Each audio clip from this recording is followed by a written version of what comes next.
L. La parte general del derecho penal, sistemática del estudio del derecho penal. A lo largo de este curso comprobaremos que el estudio del derecho penal está caracterizado por una gran presencia del pensamiento sistemático. Los derechos fundamentales y libertades públicas que se ponen en juego antes y después de la aplicación de las leyes penales han determinado que haya pretendido dotar a este sector del ordenamiento jurídico de las mayores garantías. Es por ello que podemos hablar de los códigos penales como el gativo de la Constitución. Este hecho se ha traducido en un elevado grado de formalización del subsistema de control social que es el derecho penal.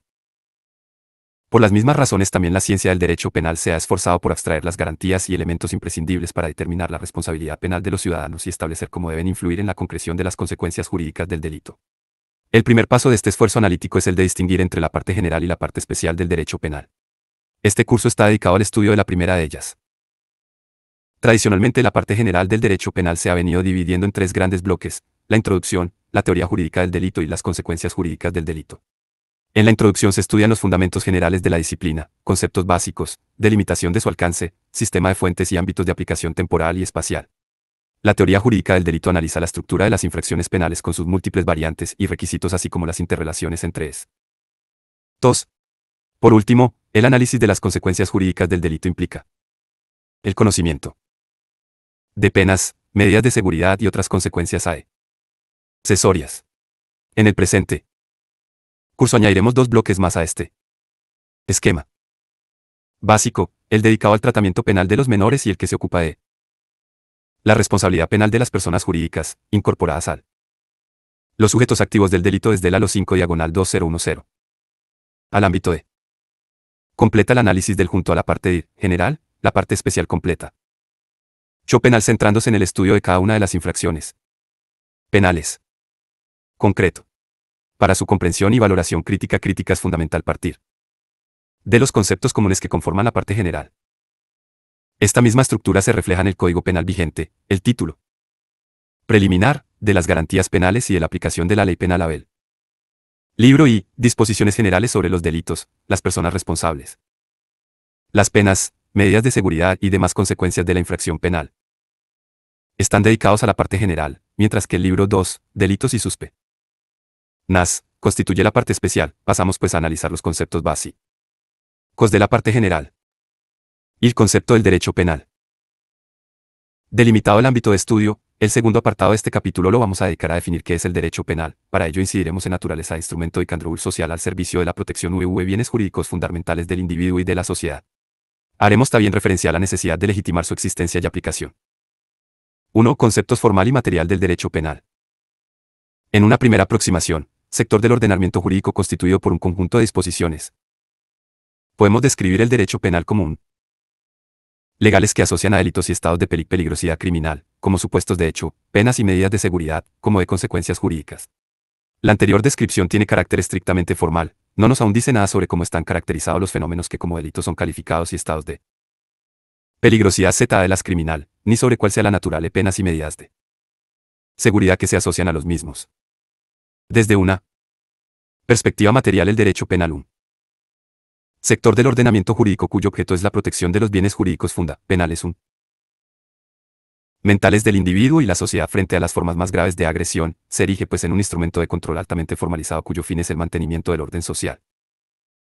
El elemento central de este concepto está constituido por los bienes jurídicos, cuya protección es el objeto principal del derecho penal. Los instrumentos fundamentales para ello son la previsión y la imposición de penas y medidas de seguridad para los infractores de determinadas normas de conducta que tratan de evitar la puesta en peligro o la lesión de dichos bienes jurídicos. Dedicaremos los siguientes apartados de esta lección al análisis de los distintos componentes de esta definición. 2. Derecho penal objetivo y subjetivo, la legitimación del derecho. Pero antes es preciso que resolvamos una cuestión previa, la legitimación del derecho penal. ¿En qué supuestos y con qué límites es posible justificar que el Estado restrinja derechos fundamentales y libertades públicas de sus ciudadanos? Para dar respuesta a este interrogante se suele acudir al par conceptual, derecho penal objetivo / derecho penal subjetivo. El derecho penal objetivo, también conocido como ius poenale, está formado por el conjunto de las normas penales, definición sobre la que existe consenso. Más discutido es, sin embargo, cuál sea el contenido del derecho penal subjetivo o ius puniendi, que precisamente gira en torno a la cuestión fundamental de la legitimidad del poder punitivo del Est. El centro de la discusión discurre entre quienes interpretan el ius puniendi de un modo restringido, como derecho del Estado a penar, y quienes amplían el concepto hasta abarcar el derecho del Estado a establecer las normas penales. Los penalistas que optan por esta segunda opción consideran que no basta con justificar el derecho a aplicar la pena, sino que es preciso legitimar el recurso al mismo derecho penal, con independencia de la legitimación de los concretos instrumentos que éste emplee.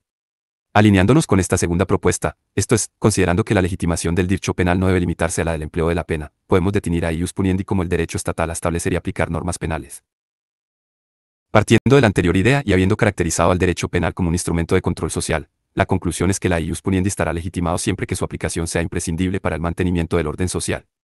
En definitiva, en caso de que sea posible preservar el orden social sin necesidad de acudir al derecho penal, su uso resultará ilegítimo. Ello implica desde una perspectiva externa el cumplimiento de los principios constitucionales que le atañen, con especial relevancia el respeto a la dignidad de la persona, los derechos inviolables que le son inherentes y el libre desarrollo de la personalidad, reconocidos como fundamento del orden político y de la paz social por el art. 10c, y desde una perspectiva interna la asunción de una serie de límites derivados de su propia naturaleza como subsistema de un sistema más amplio de control social. Que ha de emplear para su conservación los medios menos lesivos a su alcance. 3. Los penal. Bienes jurídicos como objeto de protección del derecho. Establecido los términos de la legitimación del derecho penal y volviendo como al concepto del mismo, recuperamos el análisis del que hemos señalado objeto fundamental de protección del derecho penal, el bien jurídico. 1. Concepto de bien jurídico. Sin que podamos llegar en este lugar a un estudio pormenorizado de los muy distintos planteamientos desarrollados para dotar de contenido al concepto de bien jurídico, en una primera aproximación formal podemos definir lo como todo bien, situación o relación deseados y protegidos por el dir, seres o mir. Teneciente. El bien jurídico está encarnado en un objeto material o inmaterial, per. Caso de a la esfera físico-natural o sociocultural, pero se trata en cualquier que un valor ideal del orden social. Creado y protegido por el dir trasciende al concreto objeto en el que se sustancia, seres o mir. Es pues una síntesis entre el sustrato material o inmaterial y la valoración que el mismo merezca, aspecto este último que nos remite al concreto sistema ético, político, jurídico o incluso económico imperante en un momento y un lugar concretos. Gracia Martín. 1.1. Entre otros muchos bienes jurídicos podemos citar a la vida humana independiente, la integridad física, la libertad e indemnidades sexuales, la salud pública, la seguridad vial o la seguridad del Estado. El conjunto de los bienes jurídicos supone así la concreción del orden social que ha de proteger el derecho. Por ello, cada uno de los bienes jurídicos solo puede ser dotado de pleno significado como parte de esa totalidad que 8. Conforma un sistema y su contenido constituirá, por tanto, el límite del campo de actuación del derecho penal. La estructura descrita se comprenderá plenamente si situamos el origen del mencionado orden jurídico en el contrato social. El orden jurídico impera en determinada sociedad está constituido por las aportaciones que los ciudadanos hacen a través del contrato social. Ello no significa que se limite a proteger en exclusiva la libertad de cada uno de ellos, sino que, trascendiendo los intereses particulares, abarca los de la comunidad así constituida. Consecuentemente, avanzando en la concreción del concepto material del bien jurídico, podemos afirmar que para que un bien cualquiera sea elevado a la categoría de bien jurídico es preciso que constituya uno de los presupuestos que la persona necesita para su autorrealización y el desarrollo de su personalidad en la vida social. Muñoz _García Arán. Solo así se entiende que el sujeto aceptará las limitaciones a su libertad que supone la protección de los mismos, pero a la vez se subraya la trascendencia social que caracteriza a todo bien jurídico. Por otra parte, esta idea nos ha de servir de guía a la hora de sistematizar el alcance de la protección de unos y otros bienes. El derecho penal protege los bienes jurídicos en tanto en cuanto posibilitan la vida en sociedad. Y de este modo, pese a que el portador de los bienes jurídicos, sujeto pasivo en caso de delito, puede ser tanto el individuo como la comunidad y pese a los intereses de carácter particular que existen tras los mismos, los bienes jurídicos no son privativos de los ciudadanos sino que pertenecen al derecho. La protección otorgada trasciende esos concretos intereses, se orienta al conjunto de la comunidad con una proyección de futuro. Y es que al reafirmar la vigencia de la norma se está protegiendo los bienes jurídicos de los demás portadores y el sistema en su conjunto. De ahí que cuando son lesionados o puestos en peligro sea precisamente el Estado quien esté legitimado para ello. Poner una pena o una medida de seguridad. El derecho penal tiene por tanto naturaleza pública. Desde una perspectiva dinámica el concepto de bien jurídico así definido puede adaptarse a los cambios en las concepciones ético-sociales, jurídicas, políticas y económicas dominantes en cada momento, factor imprescindible habida cuenta de la historicidad que caracteriza al derecho penal. Desde un punto de vista más estático, no tiene menos importancia que dicho concepto quede ligado a las concepciones sociales efectivas, que realmente imperan en una determinada sociedad en un concreto espacio físico-temporal. Ello permite evitar el riesgo de que la regulación penal se convierta en simple instrumento de perpetuación de un determinado sistema jurídico, con independencia de si responde o no al concreto sistema de valores de la sociedad de la que emana. Por último señalar que, desde una perspectiva práctica, la determinación del bien jurídico protegido en una concreta figura delictiva se erige en un facer esencial a la hora de realizar el análisis crítico de la necesidad e idoneidad de La misma y de fijar su ámbito real de aplicación, constituyéndose en una herramienta imprescindible en el estudio de la parte especial del derecho penal. Precisamente las concretas características de los distintos bienes jurídicos determinarán si es necesario acudir para su protección al derecho penal y en qué medida. En consonancia con lo afirmado hasta aquí, siempre que exista un medio menos lesivo que la aplicación de una consecuencia jurídico-penal para conseguir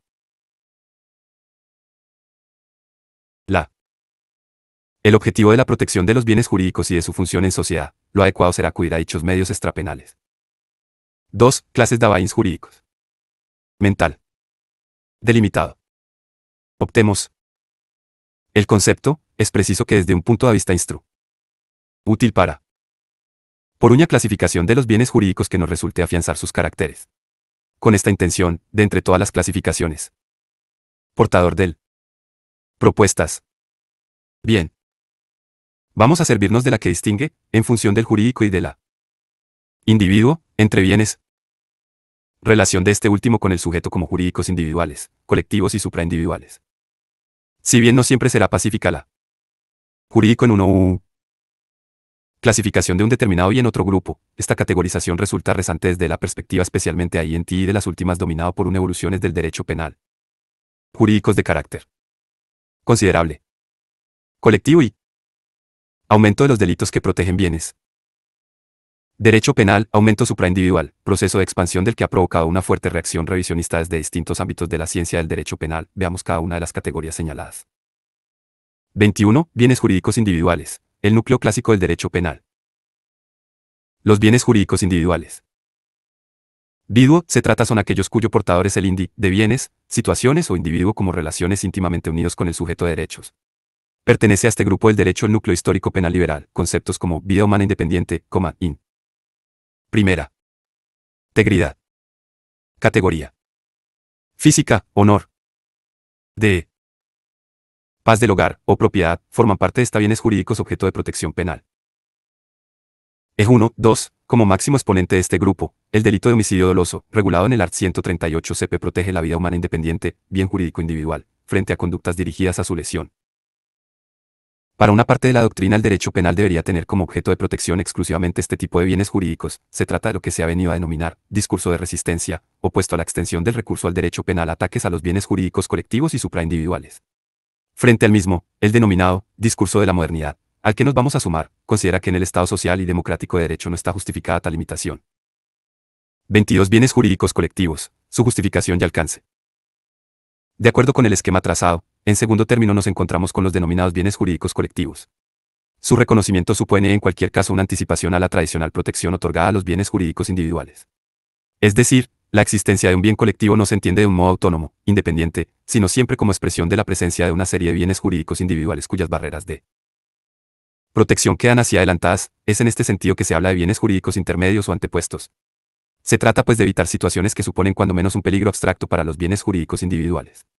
Pensemos, por ejemplo, en la salud pública o la seguridad vial. 1.3. El delito de tráfico de estupefacientes del art. 368 CP está orientado a la protección de la salud pública, bien jurídico colectivo.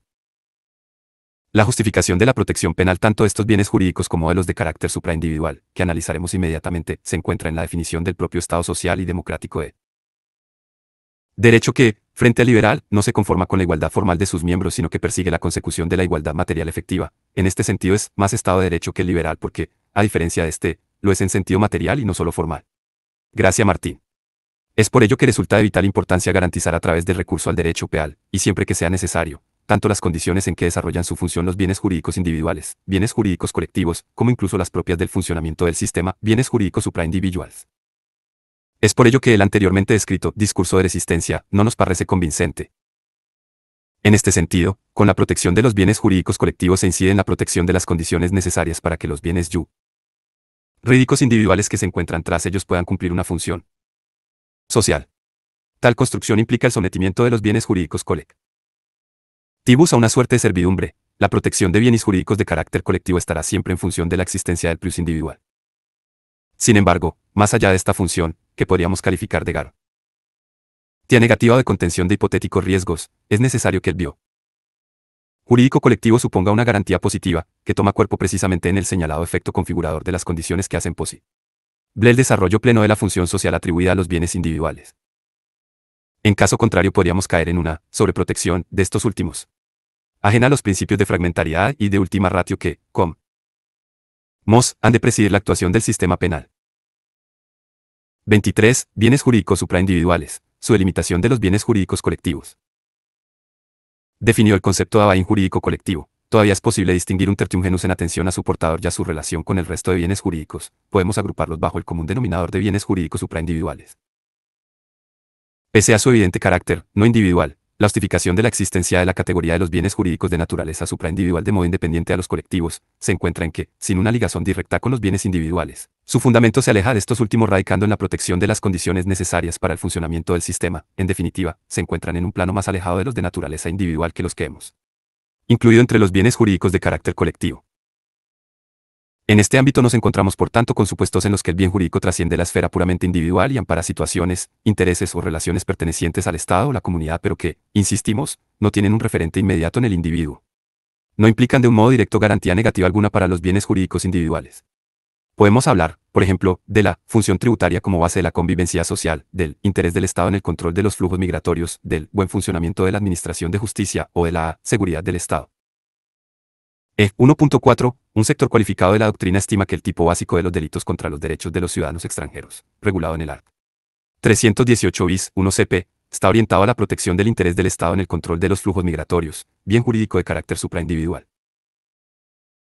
Una característica destaca en la construcción de un modelo adecuado de protección de los bienes jurídicos supraindividuales. Es fundamental tener presente el valor decisivo y su incardinación en el seno de políticas complejas de carácter social, educativo, cultural, asistencial o incluso de relaciones internacionales, que deben situar la función del derecho penal en un plano decididamente secundario, amortiguando el impacto fundamentalmente negativo que las regulaciones penales pueden producir en este ámbito. Es precisamente este aspecto el que ha determinado una importante contestación a la actual tendencia a acudir al derecho penal como instrumento principal de su protección, olvidando otros instrumentos más adecuados. Sin embargo, ello no nos debe llevar al abandono a excesos en la minimización de la trascendencia y su protección penal. Los bienes jurídicos supraindividuales, al estar directamente incardinados en las bases del funcionamiento del sistema en su conjunto, tienen una suerte de carácter fundacional del mismo, por lo que en los casos más graves su desprotección puede llegar a poner en cuestión el propio modelo de convivencia. La innegable necesidad de protección penal de los bienes jurídicos individuales y de aquellos colectivos asociados a los mismos no debe eclipsar la idea de que solo en el marco de un adecuado modelo social es posible su pleno ejercicio. Es menester por tanto llegar a un difícil equilibrio sobre la medida adecuada del amparo penal de los bienes jurídicos supraindividuales. 4. La función de control social del derecho penal, alcance de instrumentos de la protección penal de los bienes jurídicos. Analizados el concepto de derecho penal y su objeto de protección es preciso describir cómo se estructura en la práctica la función de control social del mismo, esto es, hasta dónde se extiende y con qué instrumentos cuenta. 1. Los límites de la protección penal, el carácter de última ratio del derecho penal. En este apartado vamos a estudiar una cuestión íntimamente relacionada con la ya tratada de la legitimación del recurso al ius puniendi. Como hemos señalado, el derecho penal en su función de protección de los bienes jurídicos se constituye en un subsistema de control social. Dicho control sufre una primera acotación: la protección de los bienes jurídicos viene limitada por su propia función en la vida social. Es decir, el derecho penal no protege lo solo en vie, cuanto posibilitan la vida de bienes jurídicos de un modo absoluto sino solo sociedad y precisamente para que puedan desarrollar su función social, no debe ir más allá.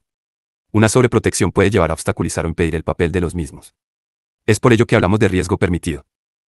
El 15. Aun en el caso de bienes jurídicos como la vida humana independiente o la integridad corporal, la protección no es absoluta. El derecho penal permite conductas que incluso si se observan todas las medidas de cuidado no suponen la puesta en un cierto peligro de los mismos, el riesgo permitido, NENS. En el caso del tráfico rodado, la navegación aérea o las fábricas de productos potencialmente nocivos o peligrosos. Pero es conveniente hacer otra precisión: los principales instrumentos con los que cuenta el derecho penal en caso de ser aplicado suponen tans restricciones a derechos fundamentales y libertades públicas, lo que determina que sea preciso reservarlos exclusivamente para las formas más graves de puesta en peligro o lesión de los bienes jurídicos. Estarnos pues ante un sector del ordenamiento jurídico que se caracteriza por su carácter fragmentario, presidido por el principio de intervención mínima y última ratio, no se aplica frente a cualquier tipo de agresión, sino solo frente a las más graves, y solo se debe aplicar en los supuestos en los que sea absolutamente necesario por no ser suficiente la protección otorgada por otros sectores del ordenamiento jurídico. Tecan. Como hemos apuntado, estas últimas apreciaciones chocan frontalmente. En un La actual tendencia a la penalización de numerosas facetas del abuso da fenómeno que se ha denominado expansión del derecho penal o de agotar al derecho otras penal y nos tienen que hacer reflexionar sobre la pertinente vías antes de acudir a fórmulas penales. En definitiva, en materia tan sensible como es la concreción del ámbito de lo delictivo, se debería dar un mayor protagonismo a valoraciones de carácter técnico en detrimento del actual peso, más bien sobrepeso, de consideraciones de carácter mediático y de rédito político. Estamos ante un modo de proceder rechazable y que frecuentemente operadores jurídicos sumen la perplejidad a los. Frente a ello, es en este punto donde precisamente se sustancia la función del concepto de bien jurídico como elemento esencial en el análisis crítico de la necesidad e idoneidad de toda previsión penal. Con otras palabras, es importante preguntarse en primer lugar qué queremos proteger para determinar después cuáles son los medios idóneos, penales o no. Esta nueva perspectiva nos dirige una vez más hacia la misma idea. Es menester limitar el empleo de los instrumentos penales a lo estrictamente necesario.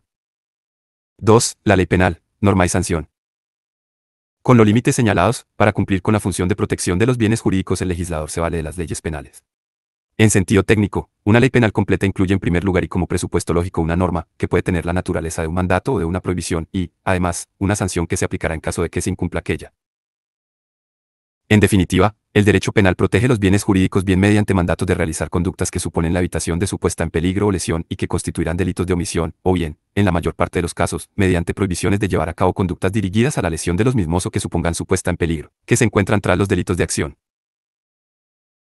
La respuesta al incumplimiento de mandatos y prohibiciones, esto es, a la comisión de un delito, viene generalmente constituida por la imposición de penas y barra diagonal o, en algunos casos, de medidas de seguridad y de inserción social. Esta estructura nos puede hacer pensar que el derecho penal tiene una vocación tardía, al extender sus efectos cuando la norma ya ha sido incumplida y el bien jurídico puesto en peligro o lesionado, no supone más que la constatación del fracaso en su función protectora. No obstante, lejos de ello, la mera existencia de la norma y la certeza de que su incumplimiento trae consigo la imposición de la sanción, actúan como factores esenciales en el fomento del respeto a los bienes jurídicos, pues los ciudadanos, sabedores de ello, se abstendrán de incumplirlas. Es por ello que estamos ante normas de determinación y no de mera valoración, lo que no es obstáculo para que las normas estén lógicamente precedidas por una serie de juicios de avales sobre los bienes jurídicos y el desvalor tanto de su lesión como de las conductas que los atacar no ponen en peligro. 3. El proceso penal. Como colofón a lo señalado, para hacer en última instancia efectivo el ius puniendi es preciso el concurso del proceso penal. Solo a través del mismo puede sustanciarse la aplicación de las consecuencias jurídicas del delito. Pero, además, solo su existencia ha sentido a la amenaza de la pena, otorgan doble fuerza en el fomento del respeto a los bienes jurídicos, incluso más allá de las previsiones del derecho penal sustantivo, ciertas instituciones pro procesales, como la conformidad, tienen incidencia directa en el tipo de consecuencias jurídicas que se va a imponer. De todo ello deriva que derecho penal y derecho procesal penal no dan a entenderse de un modo aislado. Son partes de un todo con una relación de complementariedad. Ahora bien, las características y regulación del derecho procesal penal son en nuestro sistema universitario materia de los procesalistas y serán objeto de un análisis independiente, al margen de este curso. El concepto del delito, la concreción del ámbito de protección penal. Analizado el modo en el que se sustancia la función del derecho penal. Nos queda caracterizar aquellas conductas que constituyen el núcleo de su atención, es decir, hemos de definir el concepto de delito. Para ello emplearemos dos perspectivas distintas, la material y la analítica. Se trata de conocer tanto el contenido como la estructura del delito. 1. Concepto material del delito. ¿Cuál? Hablar. Es. Del concepto material del delito supone en primer lugar analizar elementos. El proceso de determinación del ámbito de lo delictivo, es decir, que ser tutelados influyen por él tanto en la valoración de los bienes jurídicos que ANAE. Sabemos que en derecho penal, como en la de cual hay se le alcance ya. Dremos. Ningún caso absoluto de dicha protección. Con ello obtener las características que nos permitirán definir las conductas de incubas. 11. La determinación del ámbito de lo delictivo, las concepciones imperantes en una sociedad. Son de cuatro tipos las concepciones imperantes en una determinada sociedad que van a influir en la decisión de cuál sea el ámbito de lo delictivo, sociales, jurídicas, políticas y económicas. Dicha clasificación no presupone la existencia de compartimentos estancos sino que las distintas concepciones se entrelazan en su papel motor de la evolución del derecho penal. En efecto, el hecho de que no sean estáticas, tengan carácter cambiante, hace que, lejos de permanecer inmutable, con el paso del tiempo también cambie el contenido de las conductas consideradas delictivas, de ahí que se hable de la historicidad del derecho penal. 1.1.1 Las concepciones ético-sociales. El derecho penal considera generalmente delictivas las conductas que suponen una grave vulneración de las concepciones ético-sociales de una época. Se trata de uno de los factores fundamentales en la transformación progresiva del ordenamiento jurídico penal. Ley 6. Conductas como la usura han sido perseguidas o no dependiendo del momento histórico, mientras que fue fuertemente castigada durante la Edad Media y la dictadura franquista por influencia de las ideas cristianas sobre finales del XIX por la crisis del liberalismo, en tiempos del triunfo del pensamiento ilustrado, del liberalismo o en la actualidad de las ideas neoliberales, se ha visto despenalizada. 1.1.2 Las concepciones jurídicas. El contenido de lo delictivo viene también determinado por las concepciones jurídicas imperantes en una determinada época. La evolución histórica de estas ha determinado el alcance de la relación entre la ética social y el derecho. Durante un largo proceso se ha producido una especialización de los contenidos del derecho penal que, abandonando concepciones que equiparaban moral y derecho, pecado y delito, acababa por sancionar exclusivamente las conductas contrarias a las normas fundamentales de la ética social, dejando además de lado cualquier intento de imponer la moralidad en el ámbito subjetivo. 1.7 Ello es especialmente patente en la regulación de las conductas relacionadas con la moral sexual, que han sufrido una paulatina despenalización en la mayor parte de los sistemas penales modernos. 1.1.3 Las concepciones políticas. En tercer lugar, son decisivas en la determinación de las conductas constitutivas de delito. Las concepciones políticas de una sociedad. Por ello, los cambios en el régimen político de un Estado suponen invariablemente meizan profundidad de las normas jurídico-penales. Así, suele ocurrir que en los regímenes autoritarios los delitos se contra la seguridad del Estado, además de ser penados con mayor rigor, ocupan un lugar preeminente ya en la propia estructura de los textos legales o hurriado en el Código Penal Español de 1973 en relación con el Código Penal, tal y como vigente. 114 Las concepciones económicas. Muy relacionadas con las de carácter político, las concepciones en torno a cuáles deban ser las políticas económicas en un determinado momento y sociedad han tenido gran influencia en el devenir del derecho penal. 19 Pensemos, por ejemplo, en los delitos cometidos en el marco de los movimientos migratorios. Este tipo de infracciones, tras las cuales actuar como bien jurídico protegido el interés del Estado en Podemos y el control de los flujos migratorios, véase, más arriba, el ejemplo 1.4 fluctúan según las épocas, en hasta el caso finales español se ha pasado de castigar la denominada migración clandestina del pasado siglo XX a reprimir con dureza los casos de inmigración hasta la entrada en vigor de la Ley 1/2015, que supone una notable disminución breve de las penas motivada por la bajada de la presión demográfica a su Estado español. 2. El concepto material del delito.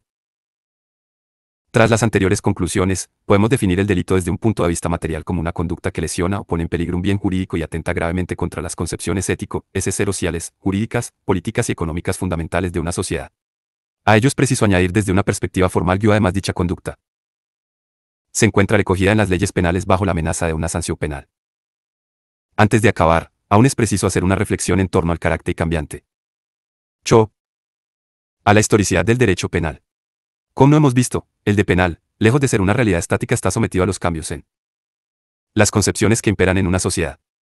No obstante, no significa que deba estar sometido a continuas fluctuaciones, teniendo en cuenta que afecta a las conductas más graves que ponen en peligro los bienes jurídicos fundamentales del individuo y la sociedad y que su aplicación supone la restricción de derechos y libertades fundamentales. No solo es lógico, sino que resulta conveniente que la regulación penal tenga una cierta permanencia y estabilidad. Esta afirmación choca desde luego. 18. Con la práctica de recurrir a continuas reformas del derecho penal para dar respuesta a manifestaciones concretas de la criminalidad, práctica que se ha extendido en los últimos años. 2. Concepto analítico del delito, remisión. Junto al concepto material del delito es preciso desarrollar un concepto analítico del mismo, que nos permita conocer qué elementos han de concurrir para determinar la responsabilidad penal de un sujeto por unos determinados hechos. La descripción de los mismos, esto es, de la estructura interna de los delitos, es objeto del análisis de la teoría jurídica del delito, por lo que en este punto nos remitimos a la segunda parte de este curso, lecciones 5-26. Sin embargo, de cara a la comprensión de los próximos apartados, es conveniente que tengamos una noción aún mínima de cuáles son esos elementos y qué tipo de relación los une. De modo sintético podemos decir que la estructura del delito está formada por un sustantivo al que acompañan 4 calificativos, una conducta, que puede ser una acción o una omisión, típica, en el sentido de que incluya los elementos que fundamentan lo injusto específico de una figura delictiva, antijurídica, o, lo que es lo mismo, ilícita, contraria al derecho, culpable, esto es, reprochable a su autor, y, finalmente, punible, por no existir razones de conveniencia o político-criminales que eximan de pena. Conducta, tipicidad, antijuridicidad, culpabilidad y punibilidad son por tanto los 5 elementos que con ese preciso orden lógico configuran el concepto analítico del delito. La última afirmación es fundamental para comprender la estructura del delito. A estos 5 elementos les une una relación lógica de carácter secuencial. No se puede dar uno de ellos si no concurre él o los anteriores. 2 ideas más. El denominado, injusto, del delito vendrá determinado por la concurrencia y valoración de tipicidad y antijuridicidad. Su análisis nos permitirá concretar la gravedad material de la conducta y el resultado, lo que técnicamente se conoce como desvalor de la acción y desvalor del resultado. Tras comprobar si dicho injusto es reprochable a su autor y en qué medida lo es, podrá ser calificado de injusto culpable, concepto que, como veremos inmediatamente, resulta clave para establecer la responsabilidad penal y, consecuentemente, la naturaleza y gravedad de la consecuencia jurídica que en su caso se haya de imponer. Vi las consecuencias jurídicas del delito. A lo largo de la exposición anterior, se ha señalado que uno de los pilares de la efectividad del derecho penal es la previsión de una respuesta a la vulneración. Sus normas. No basta con prohibir u ordenar determinadas conductas, es preciso incluir una reacción efectiva frente a quien realiza lo prohibido u omite lo ordenado. Estamos en el terreno de las consecuencias jurídicas del delito. De respuesta. El modelo penal vigente se caracteriza por ofrecer un sistema binario. Las penas y las